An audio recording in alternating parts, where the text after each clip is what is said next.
Profe, let's start with Carlos Vela, because we were talking the other night at dinner, and we gave you credit because in Carlos Vela's career, you are the only manager of the Mexican national team that truly found a role that seemed to maximize him con la selección.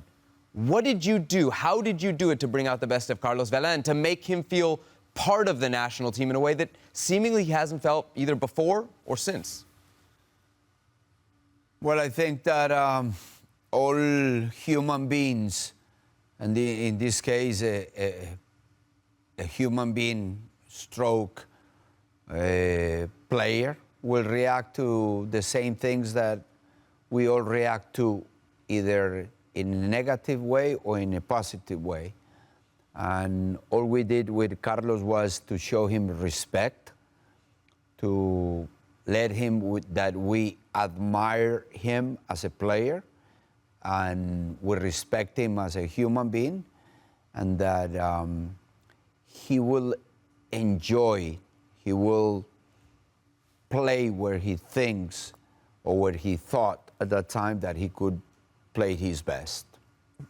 So basically, it is compromising with the player. And yesterday we were talking about that document of entry, where the player fill it up the systems, the structures, and the positions that they could play, and they will think that they are capable of contributing their best. And that's exactly what we did with Carlos. Profe, Juan Carlos Osorio has been described by many ex-teammates, by pundits, by some fans as the most talented Mexican player ever. Carlos Vela, dijiste Osorio, pero sí Vela. Carlos Vela, apologies. Yeah. That's how talented they think he is. Why was it so important to get Carlos Vela to buy into the national team? What did you see in that talent? Right, I think that every manager or every football man has his idea of how to play.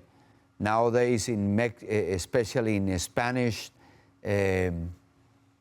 football, there is a controversy about the idea of playing and the model of playing. The model involves the culture of the team, if they bring in big players like Real Madrid, or they produce players like Barcelona, and so on and so forth. But the idea of playing is in every football man. And whoever is in charge has to decide, this is the way I want to play.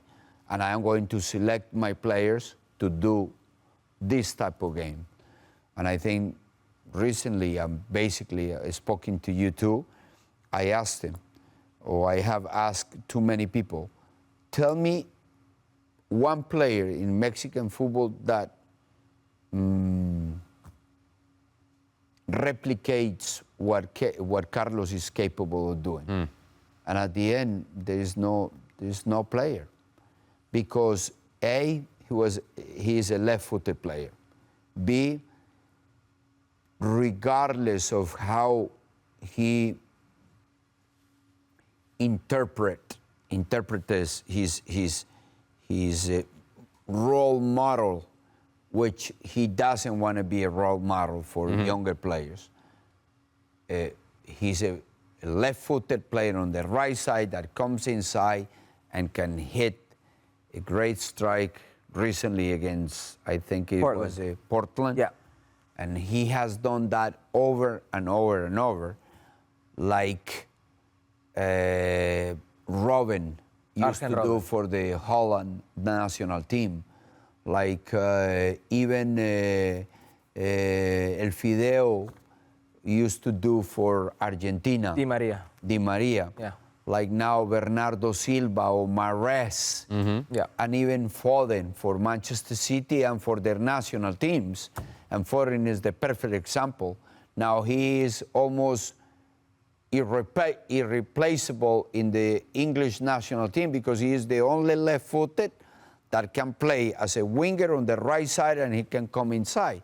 It's the same with Carlos. So it's not really my taste for football. It's about finding those players that are very, very difficult to find. A left-footed central defender that plays on the left side. There are not too many on the world. A left-footed playing on the right side as a winger, like Carlos, there are not too many. Right. And that's what I think we highlight with him. We brought him in and we said, you are very important for the national team. Where do you want to play? How do you want to play? And you tell me, and we compromise, and then I will play you in that specific position. But you have to have tasks, defensive tasks and offensive tasks. Profe, you make a lot of comparisons there between Vela and other players. Real quickly, I want your comparison between Vela and another Mexican great that you managed when you were with the Chicago Fire in Major League Soccer. What's the difference between a Carlos Vela and a Cuauhtémoc Blanco? Oh, Cuauhtémoc, a crack. Absolutely. Wonderful players. He will never lose the ball. But they have something in common that I want to capitalize on that. They both were very, very courageous on the way they play. They both knew that they would be hitting, and however, they managed the way not to lose the ball. Now, if you ask me, it's difficult, but Cuauhtémoc is a right-footed, and there are in the world of football, there are many good players. Left-footed players are very rare, very difficult to find, and that's what I keep saying. The national team needs somebody like Carlos because they are very difficult to find. And if you look at the Spanish national team, they don't have a player like that. And Luis Enrique refers as the wingers that can come and play from the outside in. Well, they have on the right side, they have few. On the left side, they don't have any. Profe, speaking of difficult to find, another thing that's difficult to find is a number 9 that's going to score you goals. Let's talk about Chicharito. I go back to the 2018 World Cup. You're in charge of the team. And most of the positive plays, especially in the Germany game and the South Korea game, seem to go through his feet. What did you do with Chicharito to get the best out of him in that World Cup? Because I really think, he's a player who's had goals in each World Cup, but for me, 2018 is his best World Cup. I think we have to mention now that there are players, specific players that are better players estando, being in a position.